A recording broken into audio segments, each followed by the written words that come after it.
There's so much on the internet these days about luxury and flight. Airlines are placing a very strong emphasis on premium travel these days. This creates a larger gap between premium travel and the economy flyer. Airlines purposely want people in a lower class of service to see what's going on up front, to make them feel like they want to desire more and eventually spend more. For example, that happens in the boarding process. Rather than boarding efficiently, airlines board by status and fare class, nearly shaming those who paid less for a ticket by making them board last.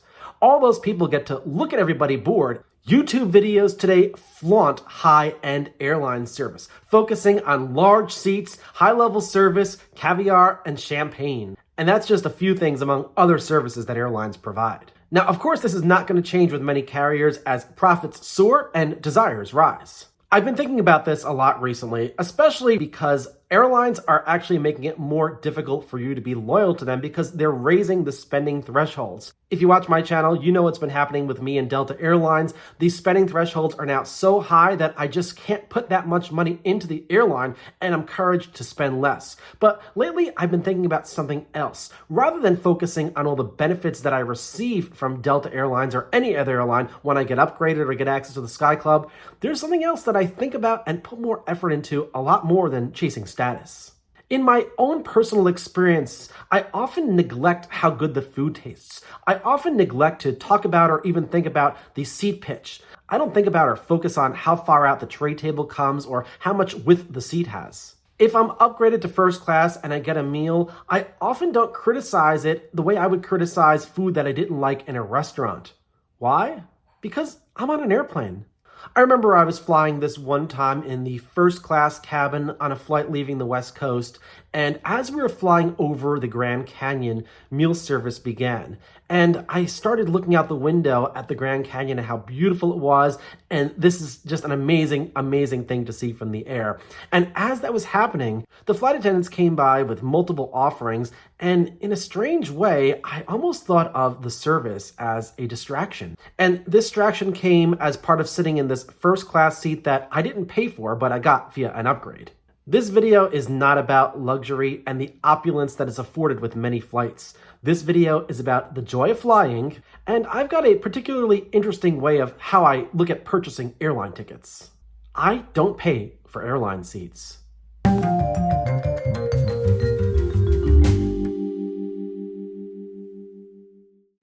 That's right, I don't pay for airline seats. I pay for a window. The first thing that I do when I need to get somewhere on an airplane is I check out the seat map for the aircraft that I'll be flying on. Many seat maps show you where the good or the bad seats are. Everybody has their own idea of what a good or bad seat is, and I have my specific ideas. There are multiple criteria that I examine when I'm choosing my airline seat. Number one, it has to be a window seat. Number two, is there one window at that seat or two windows? Number three, is the window or are the windows well aligned? And number four, what side of the airplane is the window on? As you can see, I completely neglect a lot of other things that many flyers look at when choosing a seat, because I look at flying as being part of the bigger picture. Flying is a miracle and flying is a joy. And if you're so focused on things like legroom or proximity to the bathroom, you may miss out on something even more exciting. For me, flying is an outward-looking experience because it's a privilege to fly, and I recognize that. So when I pay, I'm obviously paying for the airfare, but all I'm really looking at is the window. I could care less about the seat pitch, the quality of the food, or other things like that. For me, it's about the window. Everything else is a nice to have. So let's go through some of my criteria. The first, of course, is it has to be a window seat. That's pretty self-explanatory. The seat must be against the side of the aircraft, either the right side or the left side, and I'll get into which side a little bit later on, but it has to be a window seat. Simple. Number two is, does that seat have one window or more than one window? Because sometimes, depending on the alignment of the window, two is better than one. And of course, you do need to check if there is any window at all. If you take a seat in a certain seat in the back of the aircraft, even though the seat is identified as a window seat, you may actually have a wall there. And this is often the case on a lot of aircraft directly in front of the wing. You see, sometimes there is no window. There could be multiple reasons for this. For example, there could be an air conditioning duct line that runs up the side of the aircraft, and the only place to put that duct line is where the window would have been, so there's actually no window, but some complex wires behind it. In other cases, sometimes airplanes are designed with an extra door. Sometimes those doors are not needed for aircraft that have less seats than what the aircraft was intended for, so the doors fill with a door plug, and often where there's a door plug, there is no window. So from the inside of the cabin, you just see a wall. Those seats should absolutely not be selected on an airplane. So how do you figure all this stuff out? Well, let's talk about this in my next point, and that is the window well aligned or not? There are resources online that you can go to that actually show you the positions of the windows on an aircraft. For example, there's a website called Aerolopa, which is an absolutely fantastic website that I consult before every single flight that I take. On that website, not only do you see where each seat is in the aircraft, but there are indications where the windows are on each individual airplane. So you can see that if you choose a seat, if you get 2 windows, 1 window, or no window at all. You also get to see the seat itself and how close the seat is to the actual window. If you're sitting in a typical economy seat, the seat is up against the window, so it's very, very easy to see out. But there are instances of aircraft that have really complex first-class seats, where the first-class seats are so large that they're offset from the window.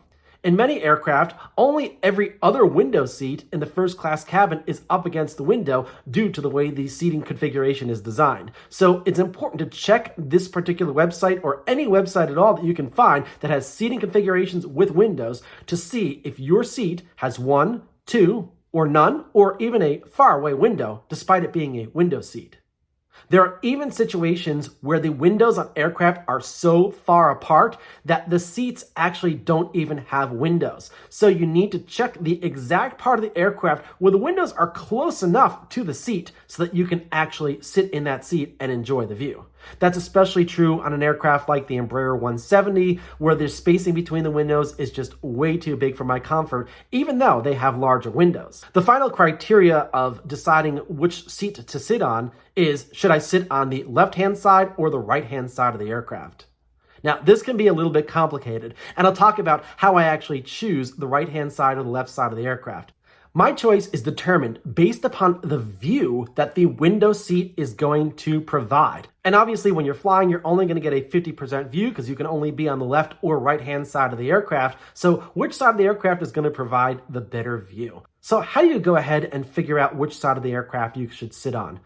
The answer is you need to check wind forecasts. You see, aircraft generally take off or land into the wind. They have a headwind, wind coming directly toward the nose of the aircraft. Of course, it could be offset from the right or the left, but in general, aircraft will fly directly into the wind when they're landing or taking off.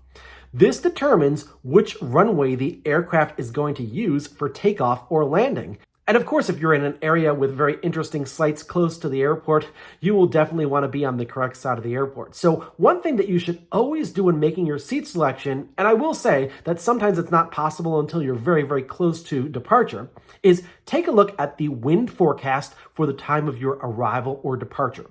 Is the wind, let's say, coming from the north? If the wind is coming from the north, chances are that you'll be taking off or landing on a runway that heads in a northerly direction so that you have a headwind.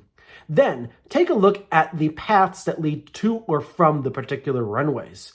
Is the city or is the beach or is the beautiful mountain going to be on the right-hand side or the left-hand side of the aircraft for takeoff or landing?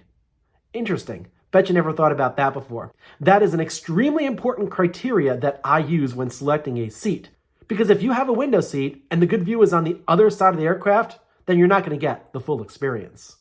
Now also, if you're flying in the en route phase of flight and you know by checking different flight paths between 2 different cities that certain sites are going to be on a particular side of the airplane and seeing that particular site is important to you, I highly recommend choosing a seat on that side of the aircraft. But when it comes to those great approaches or departures from airports, you need to check the local wind. So let's say if you pick a seat on a particular side of the airplane when you book your ticket, let's say a month before departure, and then a few days before departure, you check the local forecast, and you see that you've chosen a seat on a side of the aircraft that is not going to give you the best view. Now, if your flight is a month away, when you choose your seat, you're not going to know what the wind conditions are for that particular day. So it's going to be very difficult to choose a particular seat. But in situations like that, how do you determine in advance which side of the aircraft to sit on? Because the day before departure, the aircraft may actually be full and you may not have an opportunity to switch seats to the other side of the airplane. Well, I've got some ideas for that, and this is exactly what I do.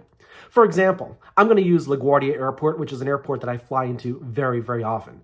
During the summer months in New York City, the wind is generally coming from the south because it's summertime and there's more heat coming from the southern direction. During the wintertime in New York City, the wind is coming from the north, bringing in the colder air. So that right there helps me determine which side of the aircraft I should sit on when I'm booking just based upon the season. If the wind is going to be coming from the south, for example, 180 degrees during the summer months, and my flight is going to be a few months from now in the summer, I'm going to automatically book a seat on the right-hand side of the aircraft because I know that quite often when the wind is coming from the south, aircraft will actually fly around Manhattan and turn around to land at LaGuardia via a right-hand turn. And if you're sitting on the right-hand side of the aircraft, you'll get those great Manhattan views. Once you turn around and land, you'll be flying directly into the wind. Now, of course, the wind could be completely different the day of the flight. It could be coming from the east or the west or the north. And if there's a seat available, if I see that the wind has changed, I definitely will choose a seat on the other side of the aircraft. But I'm only going to choose the seat, of course, if there's a window. And if available, I'm going to look into the other points that I discussed earlier in this video, such as the window alignment. So that's what I'm paying for. I'm paying for a window. I don't want a seat that has no window. I don't want a seat in the middle of the aircraft. I'm paying for the view and, of course, to get to my destination. We all have to pay for our airline tickets. It's a requirement. You can't stand for safety and legal reasons, but with careful selection, you can pick the best seat on the aircraft for an unobstructed view, giving you the full experience while getting you to your destination. This, in my opinion, is the best in-flight entertainment that you can find. Want to watch a movie? Do that after you land. Before I hit that purchase button, I make sure I have a well-aligned window with an unobstructed view on the appropriate side of the aircraft. I'm purchasing a window to enjoy a few hours of thrill, all while getting safely to my destination.